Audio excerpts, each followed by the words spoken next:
that's Vancouver type weather. It once rained for 20 days and 20 nights. That's why we call it Raincouver. Yeah. Yes, to live in Vancouver, there's a nice plaque on a walk in a part of Vancouver called English Bay. It's sort of like a sculpture, and it's a poem. And it's a poem how you have to love the rain. To live in Vancouver, you have to love the rain. Okay, what I want to talk about today, when I introduce, in a sense, it's one of David's tools that I've not directly made that much use of. And he talked about measuring hurt. How much hurt is there involved in a situation? And you can measure it. But part of that was how close are we to our hurt? Okay. Peter, can I just come in so it's not confusing for the group? Because what you told me to say was stages of working. So, oh, it is. Sorry. Yeah. Okay. No, that's all right. My misunderstanding. No. I thought it was we were doing a different topic. Stages of what? No, that's all right. It's called stages of working in contribution training. Thank you. Thank you. And that's my work, not David's. So I guess I'm putting David's work first. The stages of working are mine. Yes, I guess a lot of what, just putting in that background, and you know, one of the things that Victor and I share is we both studied directly with David Pelham all that time ago. David called his work the activator philosophy of human behavior. I call my work contribution training, because it's my development of his work. There's never any doubt in my mind that he provided the basic material and the structure and the inspiration. Certainly for me, he provided an inspiration because he called it a philosophy, and it was very broad ranging. And I think without David, I wouldn't, different sort of personality, I wouldn't have quite had the confidence to produce something as bold as I produced with contribution training. He gave me the, something about, he gave me the, almost a freedom that you don't have to be restricted into psychotherapy as defined by the universities in psychotherapy. So so putting that in a general perspective, which I will probably repeat a fair bit, and just to sort of have it very familiar. I guess my task was to make David's work practical, and that I've done. And at the same time adding bits to it, which is just natural.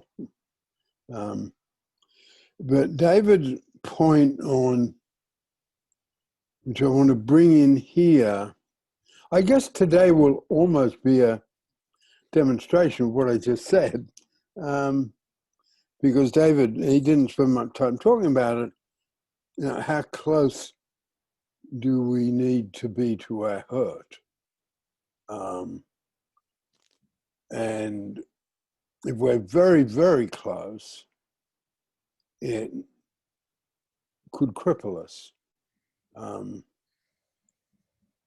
If we're really out of touch with our emotions and don't know where our behavior is coming from, well, that's too far away. It'll cripple us through lack of knowledge. If we're very close to our emotions or too close to our emotions, it can cripple us with the intensity of the impact of the past upon us. And, you know, I like to call this presentation when I make it, you know, time to fish and time to cut bait, because there is a time to go into therapy. And there is a time not to go into therapy.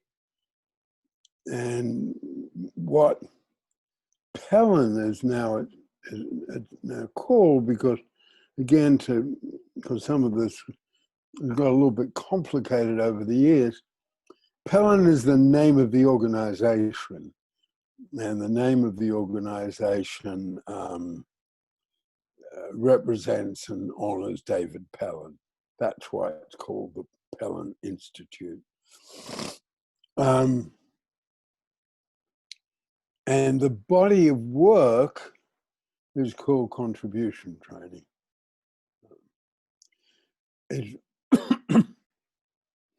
It gets a bit complicated at times, and I'm sorry to introduce this bit, but it has just been picked up over time that what's talked about is the Pellin tools. And the Pellin tools are really a part of what contribution training is. But in a rough sense, contribution training is sort of half David Pellin and what I've done with David Pellin, and half Fritz Perls and what I've done with Gestalt therapy. Because in any Pellin program, the question is, you know, are you prepared to work on your stuff? And that is the Fritz Perls, Peter Fleming Gestalt therapy, very, very much that. It's got other influences, but essentially that's what it is. I guess I would say that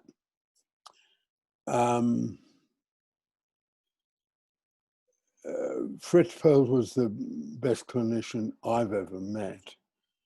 And just to put in a story that's a bit familiar, I was introduced to both these men, David Pellin and Fritz Perls, by my boss, Merv Davis, who ran an organization in Vancouver called the John Howard Society, which is still thriving. And that John Howard, just to put in these bits of history, which I want firmly in, I will repeat them. I just want them firmly in our sort of history, because, you know, we're not very well known, so we need to be a bit repetitious about our lineage. John Howard Society was a great English prison reformer. There's still an organization in England called the Howard Society. But they provide aftercare for people coming out of prison.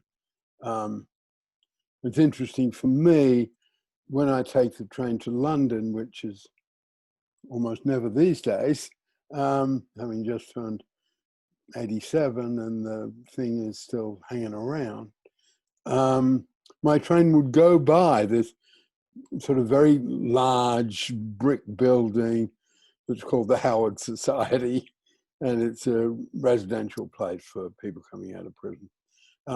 The John Howard Societies in Canada, of which the one in British Columbia was one, because in England, in Canada it's provinces, like in America it's states. John Howard Society of British Columbia was mainly concerned with a therapeutic and social work intervention, not so much prison reform on a political level as the one which is where John Howard himself started. So my boss at that organization, where I was a social worker and a counselor, a parole officer, a man called Merv Davis, who's in the film, the Activator One film about David Pellin, made by the National Film Board of Canada. Merv's in that film. Merv introduced me to both David Pellin and Fritz Perls. You know, that's a pretty large contribution to me. And he was someone who was very innovative, very supportive of, you know, grassroots organizations, and very attuned to sort of what was happening. So one time he said, "Come on, I got to have lunch with you because I got to tell you about this man I just met who's just come to Vancouver." And he told me about this man. I was young and bushy-tailed, pretty arrogant. Vic might remember me like that.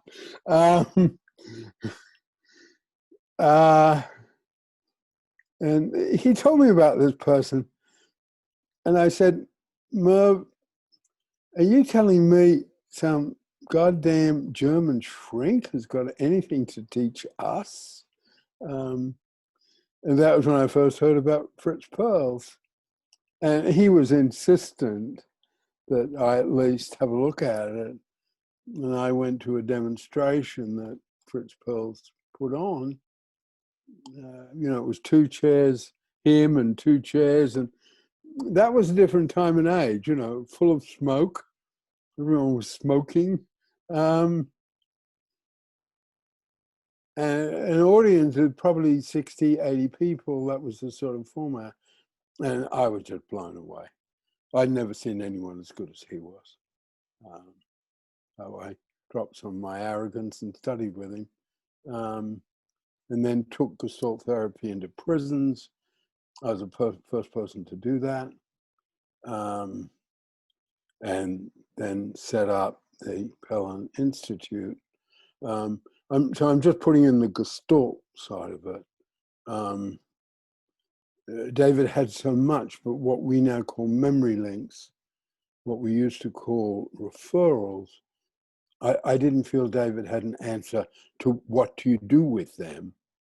And as soon as I saw Fritz Perls' work, I thought, that's it. No, that's the bit we don't have. That was from my point of view. So I just wanted to put that sort of background in. Sometimes it'll be a bit repetitive. Yeah, Vic.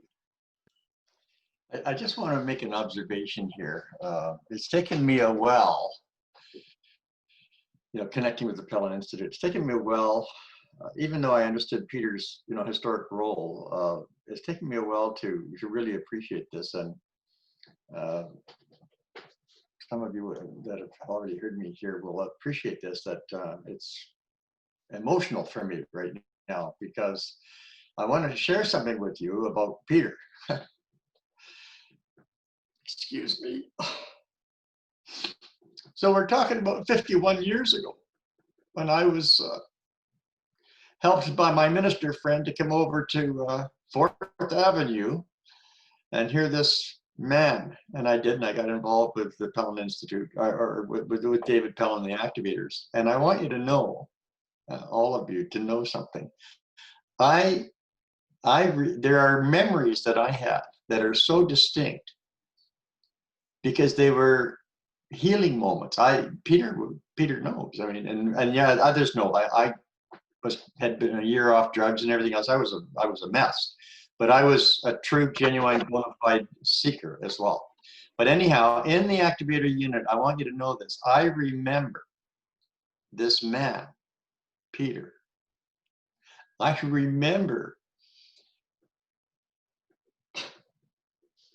I can remember that the ring holders had a deference to Peter that they didn't have for each other. I can remember that David, I remember this, that David had a regard for Peter that was more than he had regard for everybody else there. I mean, it was just this is subjective, but I have that memory.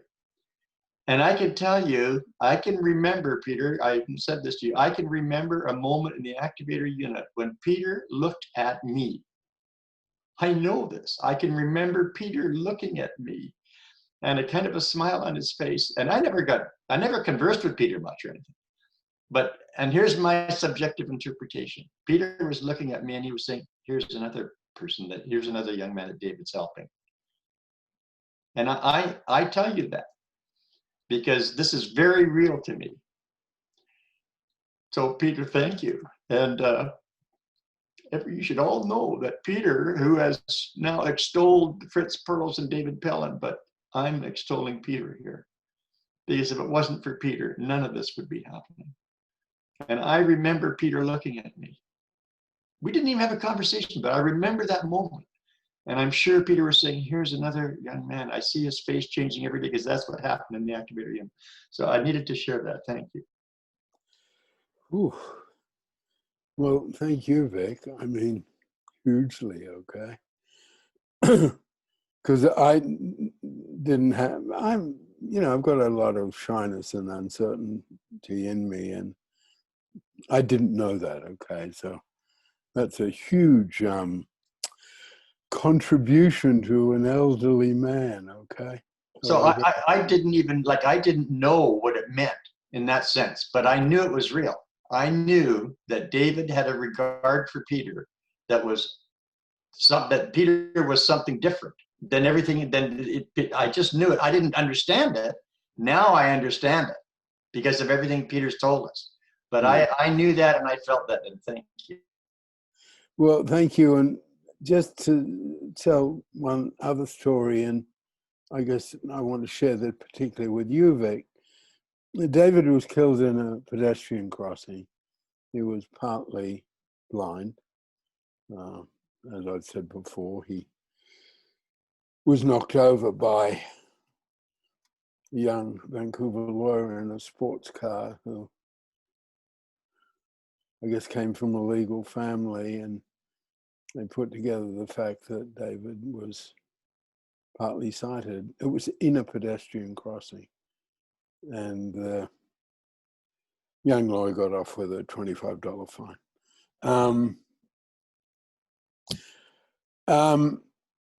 But after that, I really appreciate what you said, Vic, because that's really new for me, okay, really. Thank you very much. But I think I did put together a sort of memorial service, and then there was a party after it at my place. And a lot of people, particularly I was there. Just the moment you said that, I remember being at your place. I remember that. Thank you. Thank you, Vic. 3136 West Broadway. Big flat over a grocery store. And a lot of people came, like my boss, Davis came, and other sort of people who were professionals who had supported David. And they all came up to me and said, "Oh, such a loss. Don't you feel so bad? We should have spent more time with him. He's gone now. Now it's gone, okay?" And one after another came up to me and said, "Oh, don't you feel so bad you didn't spend more time with him?" And I had, even though it was my place, I left. I was so angry. I didn't have that feeling at all. I'd spend enough time. He'd given me everything. And, okay, when he was alive, why didn't you spend more time with him? Anyways, I wanted to just share that with you, Vic. And you'll know this. I left and drove out, on that, I think it's now got a fancy name, Sea to Sky Highway, I think it's now called, on the way to Whistler. And I just parked looking at how sound, and just cried. But why didn't they spend more time with him when he was alive? Because he was cantankerous and difficult, and wanted to borrow $10 from you, and who knows? Who knows? Anyway, thank you, Vic, very much. I just had a birthday the other day, so that's a great birthday present. Okie dokie. Dave said you've got to be careful of the hurt if you get too close to it. He didn't quite put in these terms, but if you're too close to it, you draw it on a line, one of his lines. And so if you're this close to it, it simply might be too much. You're not going to be able to see things clearly. This part of his work was incredibly brief, so these weren't his words. But if you're too far away from it, it'll cripple you in another way. And that's where I come in on, when is a good time to get into therapy and when is a good time not to get into therapy, and how deep should we go.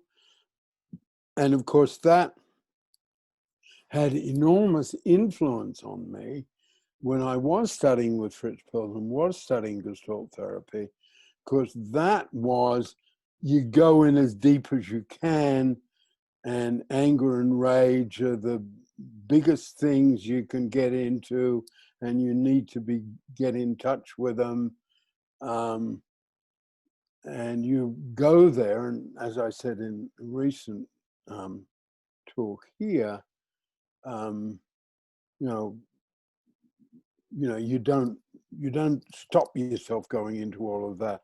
In fact, you exaggerate it. You beat pillows. You stimulate the anger, and then you go with the flow. I mean, and this was two big moments to me about this. And I thought, well, yes. I was probably the most junior person at this place. People were eminent, very successful professional careers, business careers. They were the sort of people like, Tamara will know this, the sort of clientele of Esalen back then. It was the first growth center, and Fritz Perls worked there and fled America because of Nixon and came to Vancouver, just the same as he fled South America because of apartheid, and Germany because of Hitler. So it's another story and part of our story in time. Peter, South Africa, not South America. Yeah, sorry, thank you. Yeah, he fled Germany for South Africa. He did very well in Germany. Hitler came along. So he fled to South Africa, did very well in South Africa. And apartheid came along. Did very well in America, then Nixon came along. That was his sort of journey. And he ended up in Vancouver.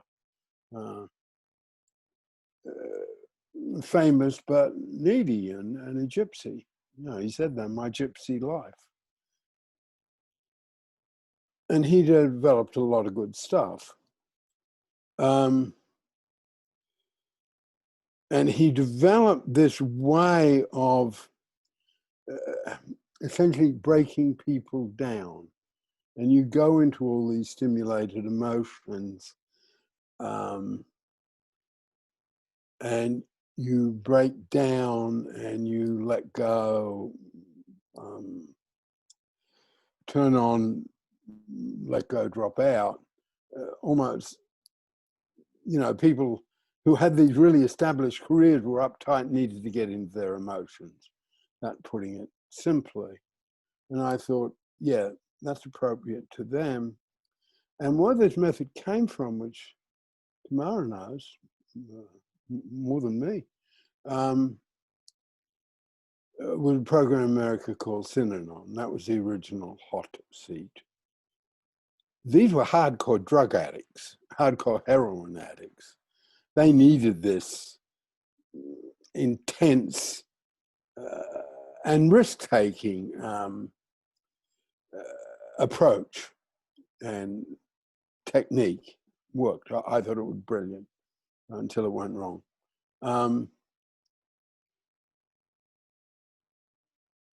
And what I was saying to him, and the way I've developed Gestalt, that's a pendulum high. There's got to be a better way to do that, but particularly the people I were working with, they were heroin addicts, but they weren't on a program as hard as Synanon. And they didn't need to go with the flow. They need to learn to use their mind, which is a different approach, okay? So that is the background to me developing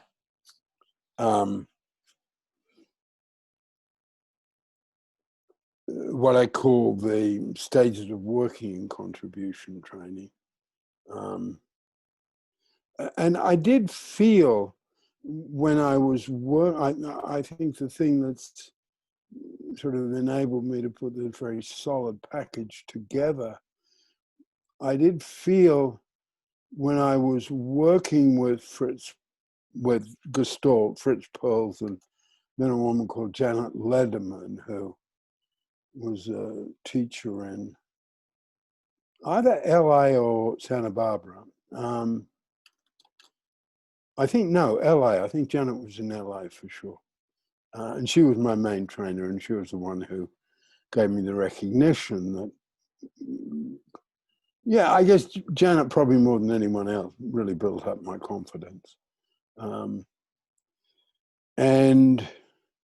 my distinct approach, because Pearls died while I was in the process of signing on to do more study with him, died in Chicago. I think it would have been very difficult if I'd just been studying with him, because even when he was a brilliant practitioner, best clinician I've ever come across, but he didn't have a school of thought. And Gestalt suffered because of that historically. He wanted to be a great theoretician and he wasn't. And David Pellin was. So I had all the David Pellin stuff with me. Because I remember being in an office and, the phone rang and Fritz Perls was standing there and someone else. And someone said, Fritz, there's a call from New York for you. And he took it. And the woman, I think she has now become quite famous. I can't remember the name. I asked who, she said she was very, very interested in studying with him and heard great things about him, and dropped names like that she knew and he knew. And he was interested in, and then he said, what do you do? And she said, well, I'm a rabbi, one of the first rabbis in the country. And he said, call me back when you have given up the crutch. Okay. And, because you got to be in the here and now, da, da, da. And because I had all David Pellin behind me, authority, which we've been looking at extensively recently here, but also purpose. You don't rub. I mean, in fact, David had a statement which was very practical. You never stand in the way of someone developing their authority, ever. And that's got a lot of implications for, being in a family, being in a marriage. You don't stand in the way of someone developing their authority. And I just felt, David was miles ahead of Pearls in terms of anything like theory or philosophy. Anyway, cut to the chase a little bit briefly if I can. So I sort of thought it through, and certainly the seminal time, the formative time for me was working in the prison in Canada. two of them really, but mainly at a place called the Henny Correctional Institution. There was another one called Ocala. Both of those are in the film, by the way. And I'm in the film walking into the prison with two guys who had served time there and who were coming in as activators to give a lecture to a group of prisoners.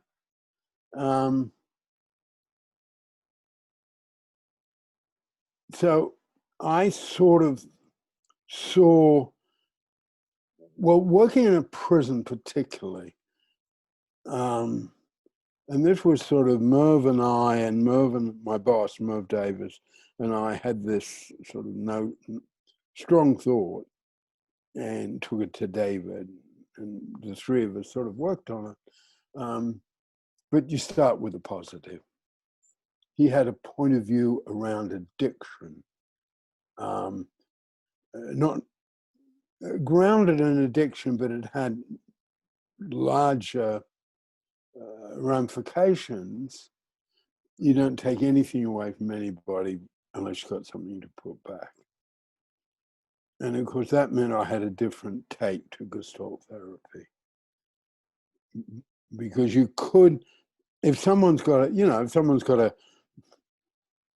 a family, a successful family, a successful marriage, a successful career, a nice house in the suburbs and 2 cars, you can take some stuff away from them and take them through this therapeutic process within which they feel very vulnerable. But even there, David would say, you don't take away anything before you put something back. And of course, when you look at programs like Synanon, when it was at its best, and like AA, someone is, particularly in Synanon, someone is nailed in terms of their addiction and nailed in the hot seat. But they've got this whole community. They've got a community, they've got a family, they've got a program, jointly they own gas stations and stuff. So they automatically put something back. But Gestalt therapy in itself didn't automatically put something back. And that's where I came up with, okay, first you start with the positive. And that particular part of my work was developed, as I said, in a prison. So it's not Pollyanna-ish, it's not positive thinking. And even if it's only this much, in any situation, you can find the positive. And if all you can do is spend 30 seconds on it, well, at least you phoned me. You phoned me, even though you're telling me you've got a gun and you're going to kill yourself or somebody else. But you can sneak in, you did call, because you can't focus on the positive when you're faced with something where, what you got to do is call the cops and work out what in heaven's name, because this guy's going to have to go back to prison. And how do you do all that? But our approach is, you always start with the positive. And then developing it that Gestalt therapy and what we call in this part of the work deep facing, yeah, it's good, but you don't want it to blow somebody away. You don't want in some circles of traditional therapy, well, while you're in therapy with me, your relationship with me is the most important relationship in your life. And I think that's just wrong. Just wrong. Taking too much away from somebody. So they were the sort of forces that were around, okay? And if I can try and be a little clearer about it. So I developed what I call stages of working in contribution training. And the first one is finding the positive and being disciplined around that and taking it very seriously. As I said, it's not Pollyanna-ish. At times any of us can first want to talk about our problems before we say something positive. Okay, we start first at finding something positive and talking about that. Second is having an awareness of the hurt that's around, whether we're hurting ourselves, someone's hurting us, or we're hurting somebody else. It's an awareness of hurt. That's the second stage. The third stage, and this is pure Gestalt therapy, is a heightened awareness of the hurt. That means we don't go into it in great detail, but we know what it is. Partly comes from Gestalt, partly comes from body work, where a certain part of body work where you go through a process of being aware of different parts of your body, find out where the tension is, and then exaggerate the tension, take it up to quite a almost unbearable point of view, and then bring it back down again. So that's what heightened awareness is. And we have different ways in our way of working that gets at that.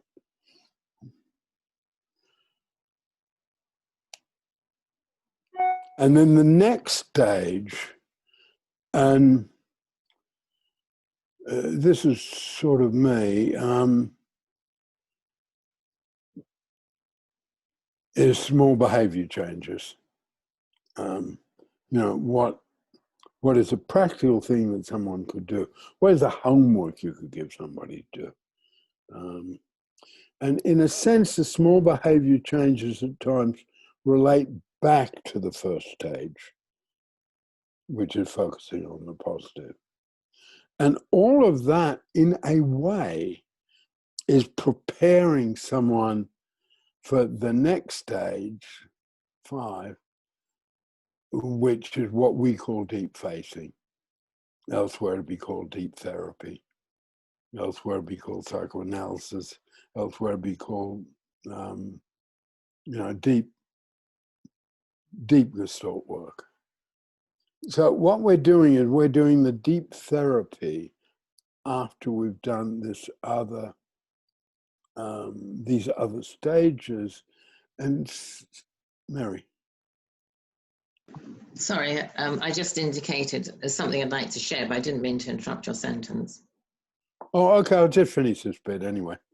So, yeah, so deep facing is all the deep therapy and all the really painful stuff. In our work, in Pelham, there's mainly two-chair work. We acknowledge the roots in Gestalt therapy, but we call it Pelham chair work because we have different ways of approaching it than what could be called classic Gestalt. And then, and this is uniquely ours, the next stage is contribution from hurt. Although when the format of these 6 stages, I could say, is uniquely ours, but contribution from hurt, which is our stage at that point, is absolutely all AA.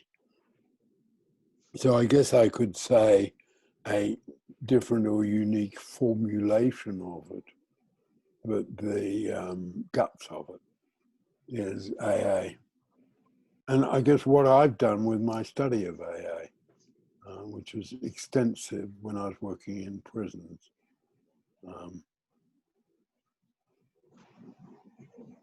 So there's a time to do the deep facing,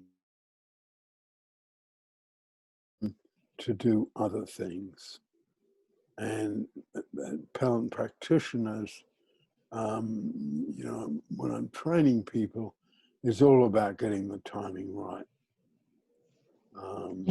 Can I come in with my story? Yeah.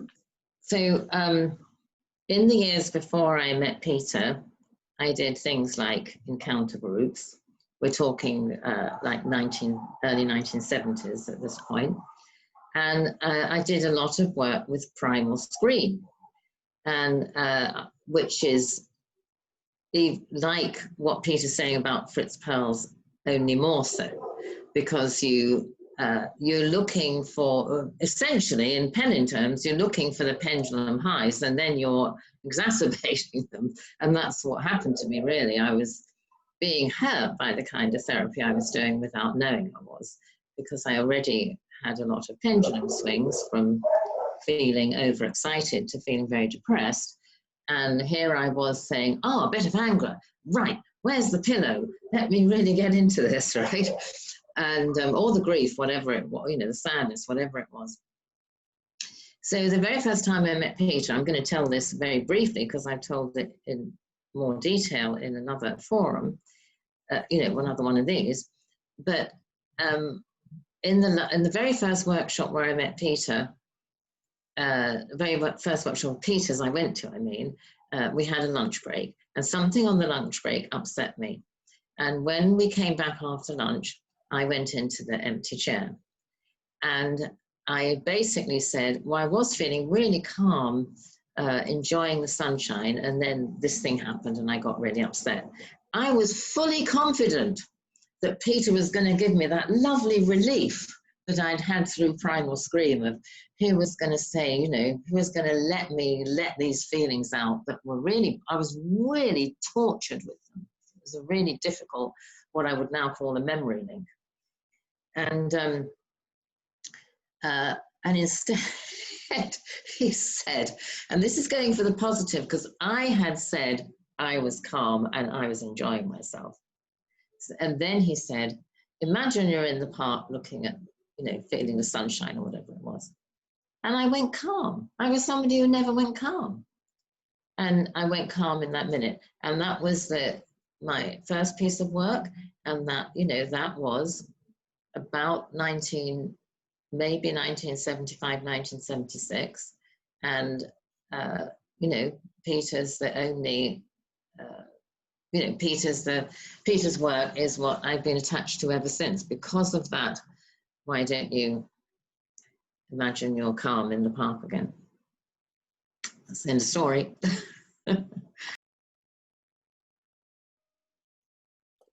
Thank you. Thank you. Yeah. Cynthia, do you want to come in at all?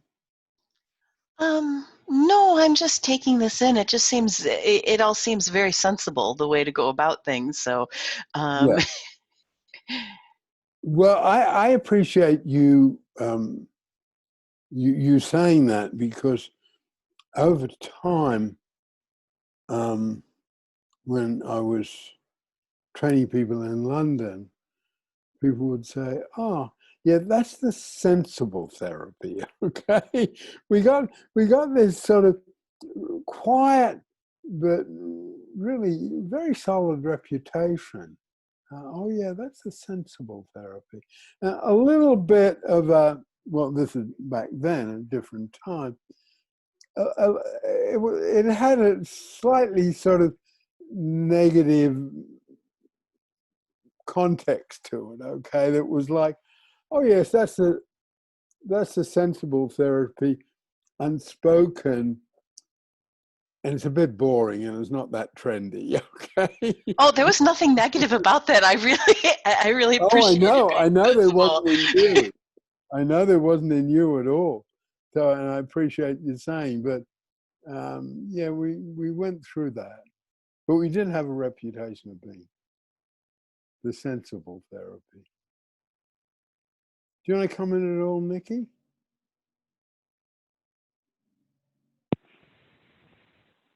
Only to say, why would you do anything else other than sensible therapy? Well, I can answer that. That's a rhetorical question. You know, why would one? Yeah. Seems crazy to me. Yeah. Vic. You know, She's like, I never come here without feeling that I'm getting connected in every possible way, and it's almost overwhelming. And what Nikki just said is so interesting, and what Peter's saying, you know, historically, and all of us, but historically, I can say, you know, I mean, 1968, I got involved in the drugs, got away from that, was doing, you know, Eastern religion and everything else. Then I got introduced to David, and then David died, and Peter's talking about the great shock. And then, you know, what do I do now, right? And then, and I so appreciate what Mary has said and what Peter said, the history of all this, you know, the primal scream. I remember reading that and looking at it and saying, no, I don't think so. But I'd had Pelham already, you see, and and then there was the encounter groups, and I would, no, I don't think so, you know, so historically, this is really interesting. I mean, Mary said, you know, she was hurt by that therapy, and a lot, and as Peter said, a lot was going on. A lot was going on, right? And really, really heady. And I mean, I could go on to this until the sun goes down tonight. There was so much going on. And there's this man sitting on a cushion in this place teaching common sense. And to the extent you could say, whatever the hell happened to common sense? Because it was thrown out the window by an awful lot of people, right? It really was. And everything that Peter has said is historically significant. It's not just significant to each of us individually here. It's historically significant because in a different context, I lived through that. I went through that.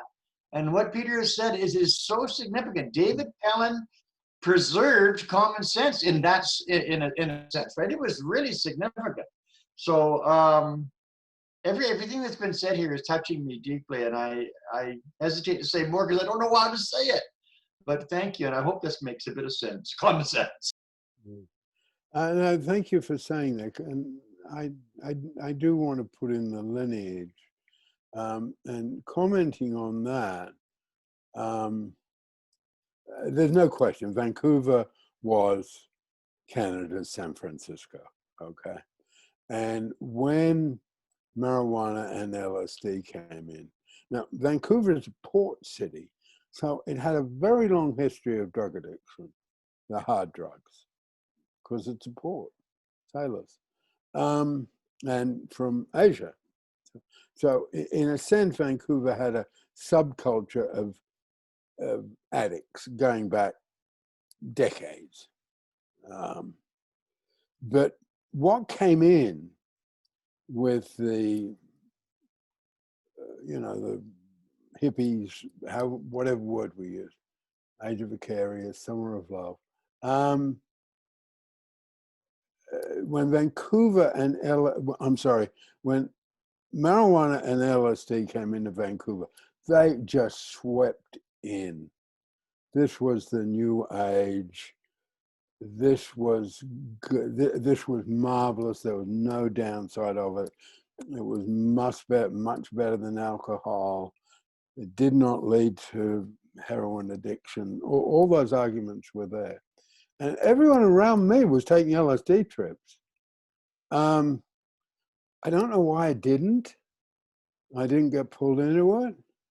But very quickly, and he was and it went through the university, which, by the way, is almost where it stopped. Another thing I'll say here. There was one person who said no, and that was David. You know, I've talked about Merv Davis, you know, my huge admiration from him. He took LSD trips. All my colleagues took LSD trips. Fitz Pearls took LSD trips. And David said no. You know, it alters the brain and that's dangerous. And so at that time, I don't know, maybe it was my shyness, I didn't get into it, but when he said that, I sort of stopped. And I thought, wait a minute, I want to look at this. And I thought, well, he's probably wrong about this, because everyone was supporting it. Everyone thought he was wrong. It was so popular. And answer Nikki's question, why not, you know, do the sensible? It's fashion. It's fashion and peer pressure. It's the pressure of fashion. I have no doubt about that. And then there's a much loved sociologist at the University of British Columbia called Gaspar Nagli. I think his name's right. He was a very prominent sociologist, but he was really loved as a teacher. And like all the other academics, he went into it, had a bad trip, walked through the plate glass window on the 10th floor of the Vancouver General Hospital and died. And that stopped everything dead amongst a lot of people. Really, this is not innocent. But David was a lone voice when it came in with all this. Well, I guess to use the current expression, it was so cool. It was the cool thing to do, there's no question. And a lot of people had, I don't deny, had wonderful experiences with this, but the safety factor wasn't there. The safety factor just wasn't there. And it was through that I developed some of the appellant safety rules. And what I used to say way back then was, well, if you just want to go with, because so many people got so much out of it, that's what they would say. It's the same as so many people got so much out of doing extreme, what we now regard as extreme Gestalt therapy or primal scream. But there wasn't awareness of the people who didn't get something out of it, or the people who got destroyed by it. And I used to say it's like, yeah, Mary.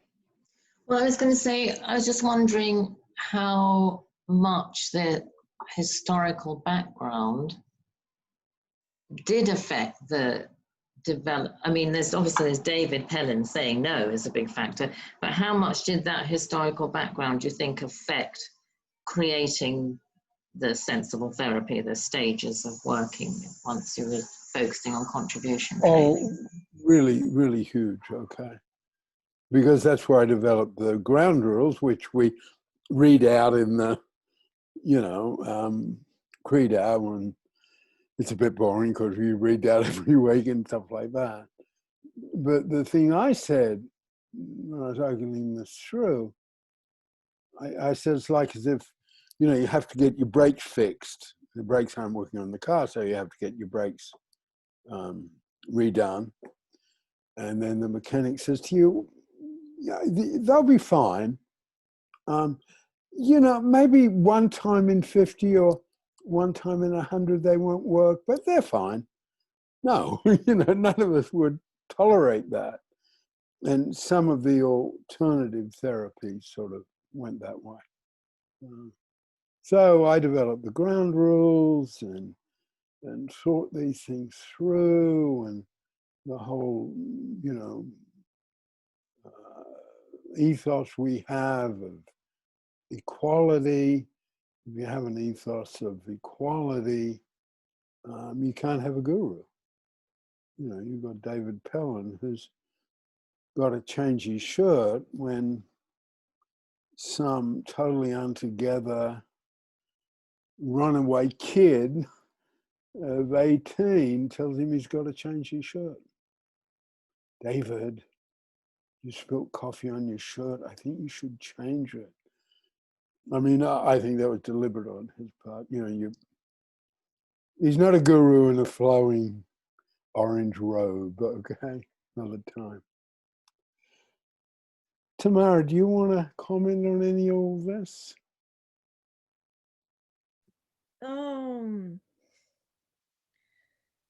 Geez, I'm thinking that, I watched the Trump debate, right? With Biden. And that seemed like some sort of a cathartic primal scream, just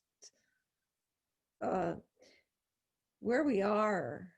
Everything out there feels so far removed from reason or common sense that the ideas of safety, stillness, and any calm at all, any reason,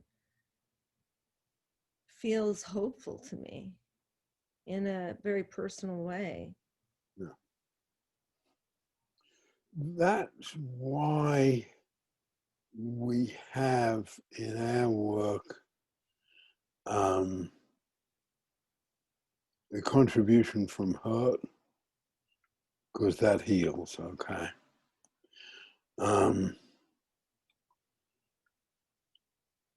And I was at just to share this with you, there's a little philosophy club in London called the South London Philosophy Circle. And you know what? If you say one more time, I am so jealous. I just want to be there. And who knows, but I imagine that it's so cozy. some of it is. I mean, there is. I think this is it. I grew up in Australia, and then I lived in Canada, and I've got a Canadian passport. And my kids are all Canadian. My son and daughter-in-law work for the Canadian government on a fairly high level. She's on personal terms with Justin Trudeau. So I like to say, okay, Canada is the sanest country in the world. My kids work for the best employer in the world, which is the Canadian government. So I can understand that, okay? And it is a cozy group, and we're all sort of pretty old guys, not everybody. But I just want to share this with you. One man was there today. I always thought he was English, okay? But he said he's not. He grew up in America. And he said, I grew up during McCarthyism, and what's happening now is not nearly as bad as what it was then. So I just wanted to sort of share that with you as a little bit of encouragement. And he was really adamant about that, because this were a group, talking about Trump and how terrible it is and how totally scary it is. And he said, wait a minute, I grew up during McCarthyism. It's not as bad as it was. So hold on to it and count the days, okay? That's interesting. 28, 27. I'm holding on to my Canadian passport. I'm from Toronto. I grew up in Toronto, and this is it's a world of difference. Yeah. You did grow up in Toronto, because only someone who grew up in Toronto can really say Toronto. I said, Toronto. I love Toronto. They're in Ottawa, of course. I don't feel safe. I don't feel safe there, and it comes through the walls, and I don't know how much of it is personal paranoia or just. Well, that's the bit where the stages of working are relevant, okay? Because there's not going into the deep facing until some of the other stuff is there. But we've got, and my absolute reverence to David, we've got the tools around this. Our material around purpose, which we haven't touched on for some weeks here now. Our material around purpose, feelings of accomplishment, they're in the manual, by the way. And that's really got answers to this stuff. And there is a place where some of it that is around purpose and feelings of accomplishment. That is where David's work really links to AA, okay? Really links. And,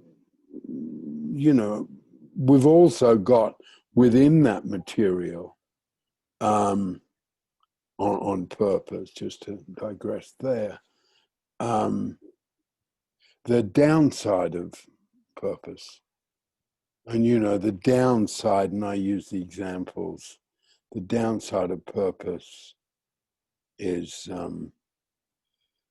Germany in the 30s, okay?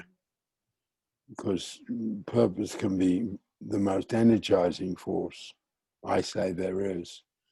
But unless we're also looking at the hurting possibly there, which is those two stages in this work, there's a real destructive side in purpose. And that is Synanon, and that is cults, okay? That's the bad side of purpose. So Nazism. Version energy. I realize that when I get excited, my enthusiasm, yeah, I can get evangelical without knowing it, yeah, what the harm in that might be for. yeah. That one the stage of working. That's where we come back to, you know, how am I hurting myself by spending too much time following the rules? Okay. Well,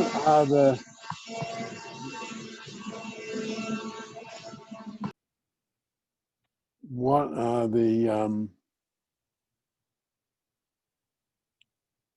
what are the small steps I could take? Okay. No. So we've got tools in this that can work. Mm-hmm. Tools that can work. Right. It's this long study. It's not a short study. But in terms of the short study, in terms of, you know, time to fish and time to cut bait, you know, there are times to step away from the hurt. And I'm not the only one in this, you know, but I follow politics sort of in a very studious, historic. You know, I'm immersed in history, very studious, sort of thoughtful way, but also at times just obsessive. Okay, no question, just obsessive. And you know, November the 3rd, 4 years ago. No, I'm not saying I'm the only one in this.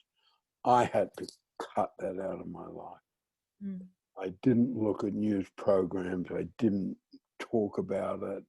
If someone said, well, Peter, you're really into this. What do you think about it? I said, I'm sorry, I can't talk about it. It would have done me in. Would have done me in.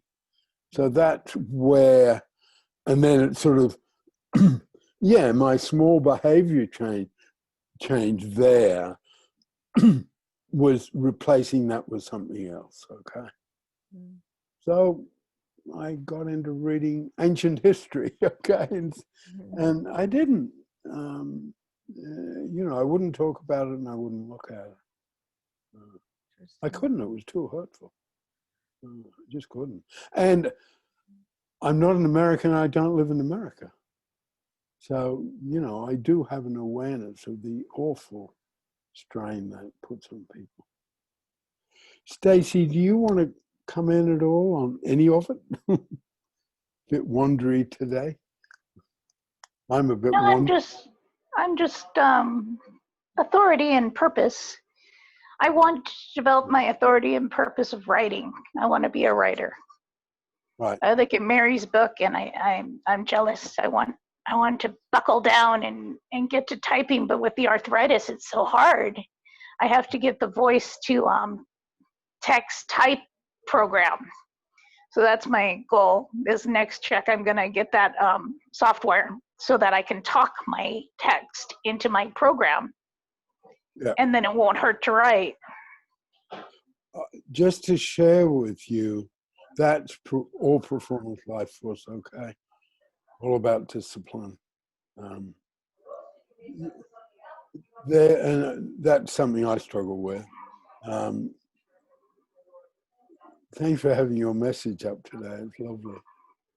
Yeah, it's a pretty poem.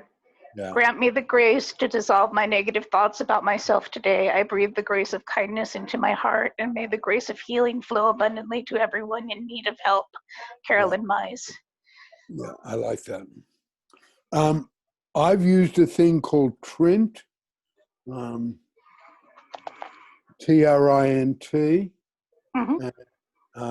I don't know other ones, but it's sort of good. And Okay. the way it works, you dictate. I haven't had the discipline to keep going with it, so I'm not an expert at it, but it's the first one that I've come across. It happens to be Canadian and based in Toronto. That's a plus. I like Canada. They're Yeah, sane. and you dictate, and it comes back to you very quickly. Mhm. And then you can correct what comes back. Oh, good. But the bit that's got, and the reason I want to share it with you, the bit that it's got, and as I said, I haven't used it as much as I want to, and as Nikki knows, I really want to get back to it. You can play it back, okay? So you're looking at your screen in terms of what the typing is, but you're hearing your own dictation, so you can rather quickly do the corrections. Mhm. It's a good one, yeah. And you can sign up to it on a, pay-as-you-go thing, put $10 in and try it out. Oh, that's cool. Thanks. Yeah. Mary. I wanted to say, I suddenly realized it's not really about the stages of working, but we mentioned evaluating in terms of, looking at purpose, how that can get too extreme. And I realized that a simple way to look at my difficult situation with the person who founded the startup I've been supporting and stopped supporting, was that she evaluated everything in terms of her purpose and nothing in terms of hurt. Yeah.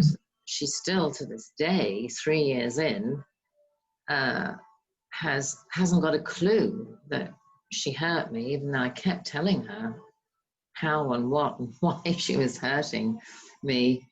And it means nothing to her. And I realized that the meaning nothing to her was because she is absolutely set on only evaluating the purpose. And she doesn't have any room for her or anybody else's hurt. Now, Vic.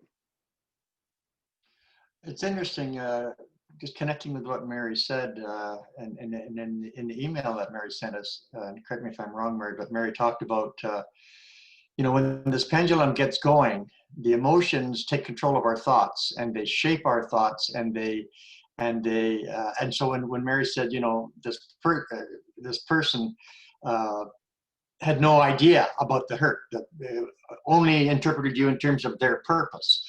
And it's interesting because I used to always think of purpose was just positive, because that's the way I got it from David Pelham. But when Peter says, that purpose can be negative, it makes me connect with what Mary said. And Peter, you said you got to have purpose, but you've also got to have awareness of hurt. And the interesting thing there, and I've shared this once before here, but I think Tamara was not here, that I'm having so many experiences in my life these days in terms, and this is one of them, just being with you people is one of them. So many experiences that seem to be, how can I say, like encapsulated, as if to say, and I'll be a bit religious here, as if the Lord almost saying to me, now remember this, now remember this, now remember this, and then make connections between these experiences, because when you make the connections, you are really going to be getting enlightened. Now, I connect everything that's been said, and I shared this, Tamara wasn't here when I shared it before, but I had the privilege of talking with 2 elderly German people some years ago. In my church, I was asked with another young man, we were both single, never been married, to go and minister to these people, visit them, how are you doing, blah, blah, blah, And for reasons that I still don't understand, I guess we were 2 good guys, because they opened up to us and they told us their story. And I'm getting emotional here now, because the things that we're talking about here are so important to us individually and to the Pelham Institute, but they're bigger, historically significant here. And these German people, they just opened up, and this woman told us that she had marched in the Hitler Youth. You know, and here I'm sitting there. I was born in 48. I had the blessings of freedom and in Canada, good Canada, as you've all said, right? And all of a sudden I'm staring at the reality. This woman says she marched in the Hitler Youth, you know, and I'd watched the films of the torchlight parades and everything, and she started to talk to us. And she said, you know, see, Kyle, making all this noise. She said, it was wonderful. And then she calmed down. She said, and it was madness.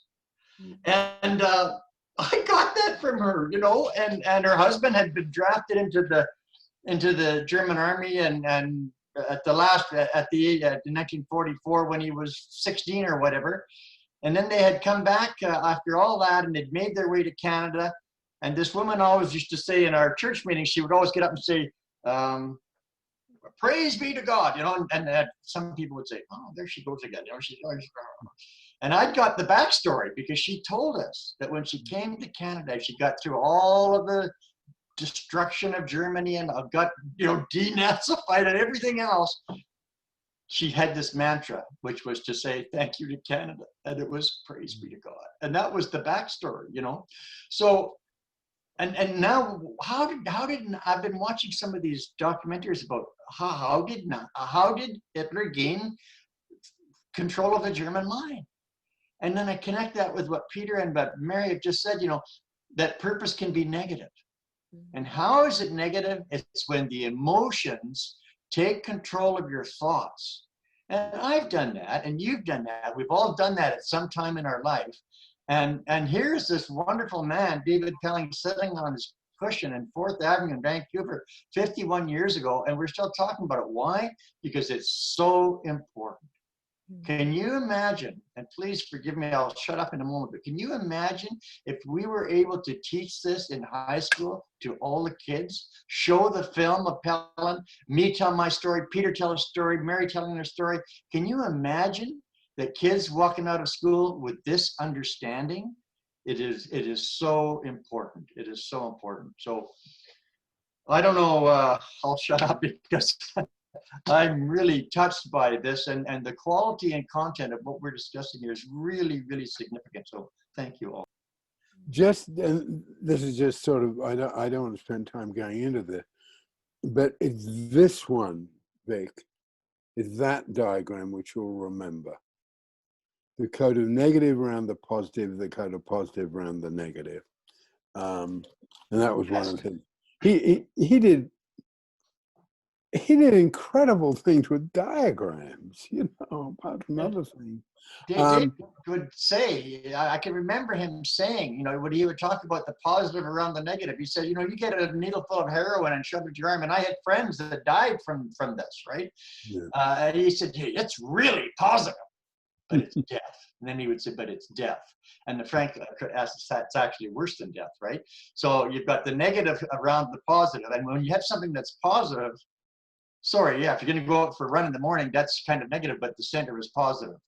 And the positive around the negative is if, you know, you're going to shove a needle full of heroin in your arm, you're going to have something very positive, but it's death, and it's worse than death. So he was incredible. It was a genius. Yeah. I've lost my sound. We can hear you. Well, now Yeah, we can hear you. Oh, okay. So I hit the wrong button for a minute. Is there anything you want to say to round us off? Because it's getting ready to stop time. Yeah. Well, I guess I'd just like to say that I guess I'd like to continue with the same theme on Wednesday, because it is a big one. When do you go deeply into hurt? And what do you do? What do you need to do to prepare for it? I don't know the name of it, and I hardly ever say this. I don't think I ever say it. But it's just come out. It's almost something I don't want to know. I'm sorry to be mysterious. But this relatively young woman has written a book about rape and rape in war, and graphically. And I mean, what worse hurt there can be than that? And you know, the strength that she must have found to write that. You know, I mean, there's lots of books about wars, and there's lots of writers who write them very well. But I know this one's glossed over. You know, even what happened to the women of Germany in 1945 when the Red Army came in. It's reported sort of historic, you know, but it's certainly not reported with the detail of a campaign would be reported. And she's written a book about it. So picking up on what you just said, Mary, there are times when we have to dive into a whole lot of hurt. There are times, whether it's political, or whether it's, because a woman died recently, I can't remember her name either. You know, she was 1996. And she said she was sitting in a cafe in Germany in, I guess it was 1943. And she picked up a paper, and what she read was her brother and sister had been beheaded because they opposed the regime. She said, I'm sitting in this cafe reading this. So whether it's personal or political, there are times when we've got to go into the hurt if we're going to heal, if we're going to make the best contributions we can, if we can live with ourselves, if we can not be pulled back by the abuse or guilt we carry from our own background. And I guess what I'd like to do, following up on this on Wednesday, is see the stages of working as sort of a way to prepare us to do that. Okay? Yeah. I'm sorry, do you have the name of that book or the author? No, I don't, but I was scared of it, to be frank. You know, because some story. But I think it's just come out. So I'm sure if you Googled book on rape in war, it'll come up.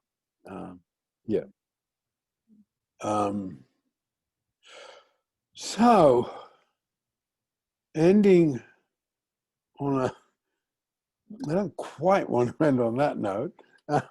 So to put something else into that, I guess what we do have, and bring it down to the practicality of maybe I'll just end up with 3 locations, okay?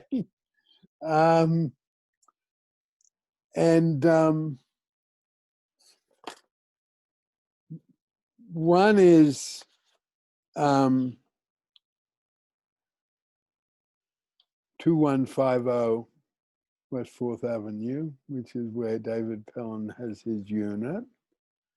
And the other one, I guess I would say Lincoln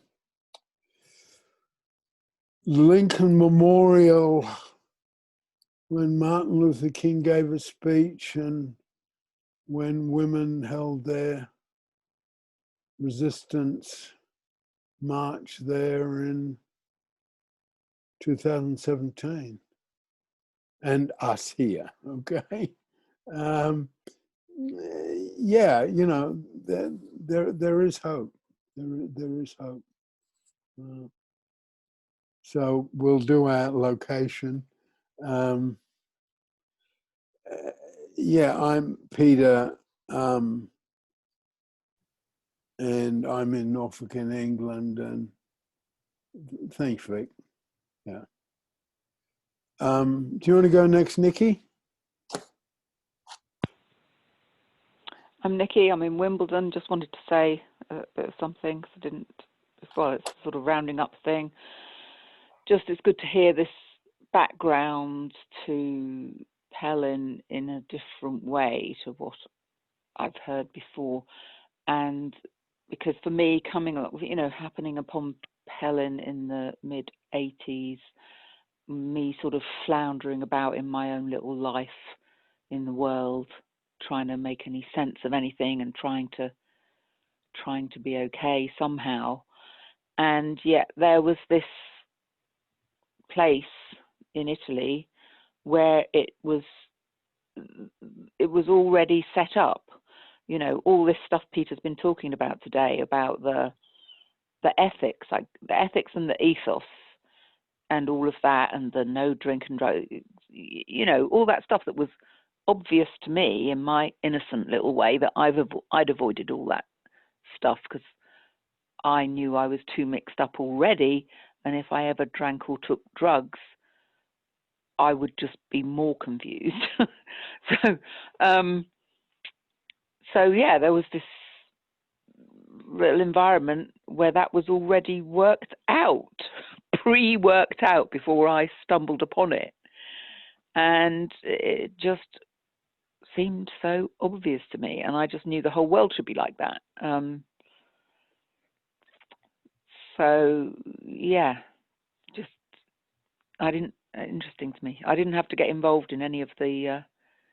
I haven't had to get involved since then in making Pelin sane and sensible, because it always was when I happened upon it. So thanks for that.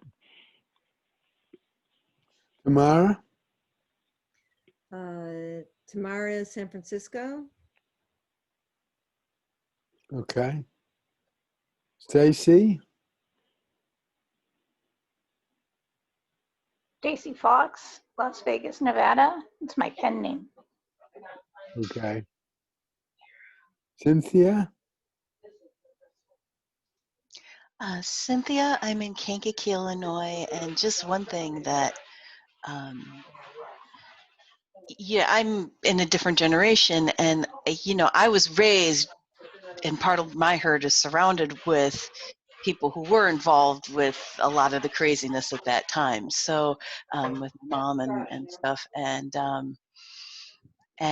this is very, I really do, and I know being sensible, and I've been exposed to these tools through Mary for a while, and of everything I tried, it was the Pelin stuff that cut through a lot of the stuff and helped me. I had to do healing in a different way but this was like one of the only thing, maybe some 12-step stuff, but the Pelin tools from Mary was the only thing that could cut through a lot of that. So I think this is, I guess that's all I had to say. So thanks, everybody. Great. Rick? Yeah, just final thoughts very quick. I'm really grateful that for the sharing that takes place here, and the really my memories of him are more acute than ever because of Peter and because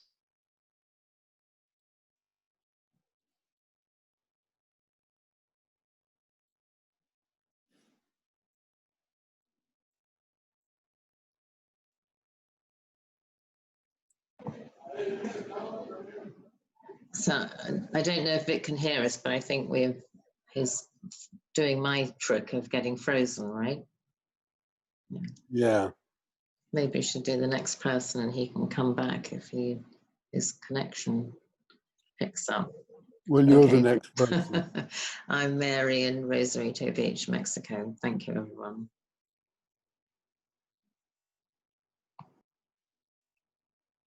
Okay.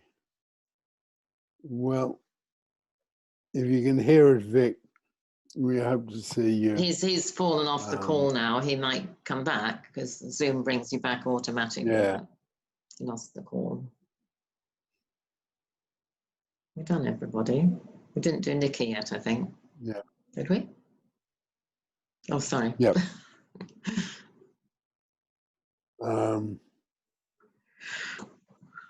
Okay, so Wednesday, Here's I Vic. guess oh, great.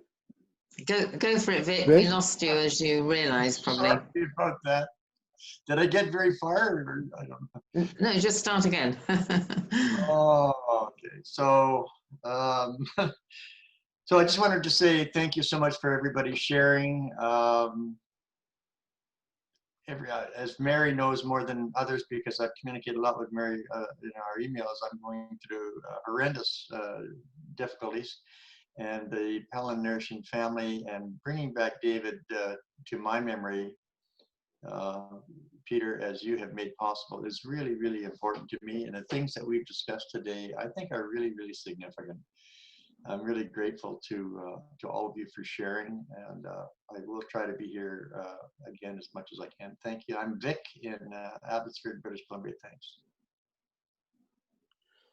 Okay, well, I'll see you on Wednesday, and I just want to follow up on this same theme then, because apart from anything else,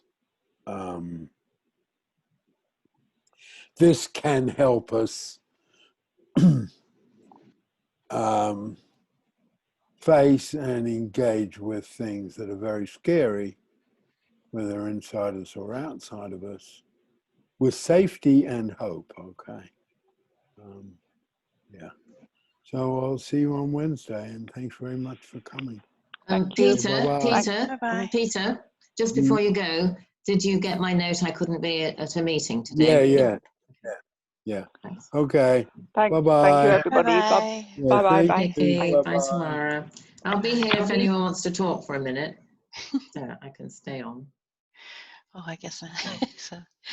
They answered that. Okay. Okay. Bye. Okay, bye-bye.